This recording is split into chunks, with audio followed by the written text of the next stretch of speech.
सरकारी नौकरी, ये वर्ड सुनते ही हर बच्चे के दिमाग में या तो यूपीएससी या तो बैंक या फिर क्लरिकल लेवल जैसी जॉब्स ही आती हैं।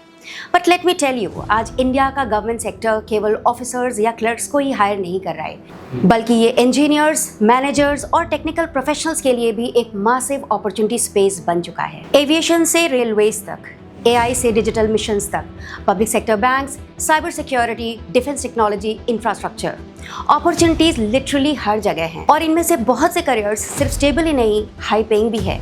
और इसीलिए आज हम इस वीडियो में देखेंगे इंडिया के top government career options for engineers and managers, कौन से एग्जाम देने पड़ते हैं, सैलरी कितनी होती है, कौन से बेस्ट ऑर्गेनाइजेशंस होते हैं और भी बहुत कुछ। इस वीडियो को एंड तक जरूर देखना, क्योंकि क्या पता इनमें से एक करियर ऑप्शन तुम्हारे फ्यूचर को पूरी तरह से बदल दे। और इस लिस्ट में पहला नाम आता है पीएसयू इंजीनियर जॉब। PSUs यानी पब्लिक सेक्टर अंडरटेकिंग्स। ये बेसिकली गवर्नमेंट ओन्ड कंपनीज होती हैं, जहां तुम्हें गवर्नमेंट जॉब जैसी स्टेबिलिटी मिलती है और साथ ही प्राइवेट सेक्टर जैसे हाई पैकेजेस और पर्क्स भी। कंपनीज जैसे भेल, ONGC, इंडियन ऑयल, NTPC और पावर ग्रिड हर साल इंजीनियर्स हायर करती है। Mechanical, civil, electrical, software, instrumentation और ऑपरेशन इंजीनियर्स जैसे रोल्स। काफ़ी PSUs में पैकेजेस 10 to 25 LPA तक चले जाते हैं, plus medical benefit, housing, bonuses और साथ ही लॉन्ग टर्म जॉब सिक्योरिटी अलग। और ज़्यादातर recruitments GATE score, PSU exams या फिर डायरेक्ट रिक्रूटमेंट्स के थ्रू ही होते हैं। फिर आता है ISRO, Indian space research organisation. अब इसरो में काम करने के लिए तुम्हारे पास BE, BTech, ME, MTech या इक्विवेलेंट इंजीनियरिंग डिग्री होनी चाहिए रेलेवेंट फील्ड्स में, जैसे इलेक्ट्रॉनिक्स, मैकेनिकल, कंप्यूटर साइंस या सिमिलर ब्रांचेस।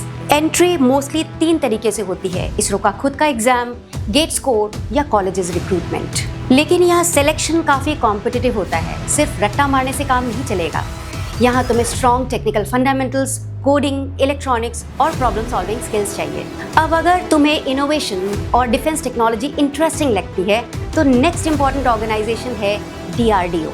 और आज की डेट में इंडिया का डिफेंस टेक सेक्टर काफ़ी एग्रेसिवली ग्रो कर रहा है। इसीलिए missile systems, AI research, cyber security, robotics और एडवांस डिफेंस टेक्नोलॉजी जैसे एरियाज में टेक्निकल हायरिंग काफ़ी एग्रेसिवली बढ़ रही है। तो ये फील्ड तुम्हारे लिए काफ़ी एक्साइटिंग हो सकती है अगर तुम कटिंग एज टेक्नोलॉजी में काम करना चाहते हो, क्योंकि यहाँ पर ज़्यादातर प्रोजेक्ट्स डायरेक्टली रिसर्च ओरिएंटेड होते हैं। नेक्स्ट सेक्टर है इंडियन रेलवे।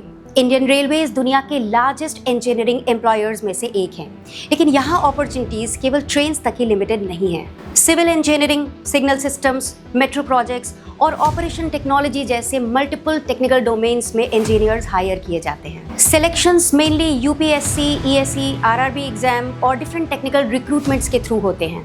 प्लस इंफ्रास्ट्रक्चर और बुलेट ट्रेन प्रोजेक्ट्स की वजह से इंडियन रेलवेज इंजीनियरिंग स्टूडेंट्स के लिए और भी बड़ा अपॉर्चुनिटी स्पेस बनता जा रहा है। अब बात करते हैं MBA, मैनेजमेंट और फाइनेंस ग्रेजुएट्स की, जिनके लिए भी गवर्नमेंट सेक्टर के अंदर काफ़ी अच्छी अपॉर्चुनिटीज़ हैं। इनमें से पहली है पब्लिक सेक्टर बैंक्स जैसे SBI, PNB, bank of Baroda etcetera, जहां पर तुम्हें सिर्फ PO लेवल जॉब्स ही नहीं बल्कि credit analysts, HR managers, digital banking managers, operation managers और फाइनेंशियल ऑफिशियल्स जैसे रोल्स भी देखने को मिलेंगे, जिसका recruitment generally IBPS, SBI PO और स्पेशलिस्ट ऑफिसर यानी SO एग्जाम्स के थ्रू होता है। और दूसरा है गवर्नमेंट कंसल्टिंग और पॉलिसी रोल्स। आज हमारी गवर्नमेंट काफ़ी लार्ज स्केल डिजिटल और इंफ्रास्ट्रक्चर प्रोजेक्ट्स रन कर रही है, जिसे मैनेज करने के लिए उन्हें प्रोफेशनल मैनेजर्स की ज़रूरत पड़ती है। और इसीलिए ऑर्गेनाइजेशंस जैसे NITI Aayog, digital India projects, state missions और public consulting teams professional management talents को हायर करती है। और स्पेशली वो स्टूडेंट्स जो एनालिटिक्स, ऑपरेशंस, गवर्नेंस या स्ट्रैटेजी साइड में इंटरेस्ट रखते हैं, वो इन रोल्स के लिए ज़रूर अप्लाई कर सकते हैं। तीसरा है PSU मैनेजमेंट ट्रेनी। काफ़ी PSUs MBAs को हायर करती हैं as management trainees, executive trainees, finance officers, HR officers, marketing and operation roles. Selection के बाद 1 साल का ट्रेनिंग पीरियड होता है और फ्रेशर लेवल पर जनरली पे 40,000 to 80,000 रुपीज़ पर मंथ होती है।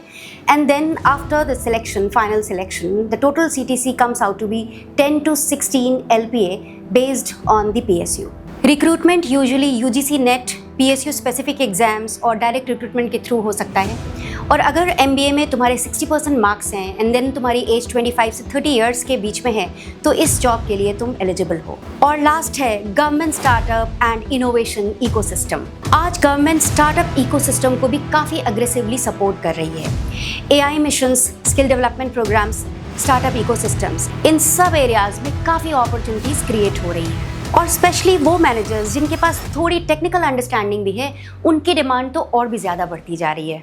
अब बहुत सारे बच्चों का बहुत बड़ा क्वेश्चन होता है कि ma'am highest paying government sectors कौन से हैं। तो आज की डेट में कुछ टॉप पेइंग रोल्स हैं, जैसे PSU executive positions, average salary 15 to 23 lakhs per annum, ISRO scientists 72,000 to 85,000 per month after allowances, और RBI grade B officers basic pay around 78,000 per month, allowances के साथ in hand salary approximately 1.5 lakhs per month. इसके अलावा भी कुछ high paying opportunities जैसे defence tech specialist, aviation operations, cyber security experts, digital India consultants and oil and energy sector professionals. लेकिन अब government sector भी काफ़ी स्किल बेस्ड होता जा रहा है, इसलिए केवल डिग्रीज ही काफ़ी नहीं है, तुम्हें टेक्निकल और मैनेजमेंट दोनों तरह के स्किल्स डेवलप करने पड़ेंगे। टेक्निकल साइड पे स्किल्स जैसे data analytics, artificial intelligence and machine learning, cyber security, cloud computing, automation, और मैनेजमेंट साइड के लिए स्किल्स जैसे communication, leadership, public speaking, policy decision making and problem solving skills, ये सारे स्किल्स ज़रूरी हैं। तो ओवरऑल अगर हम सिंपल वर्ड्स में समझें तो गवर्नमेंट करियर ऑप्शंस आज सिर्फ सेफ जॉब्स नहीं रह गए हैं,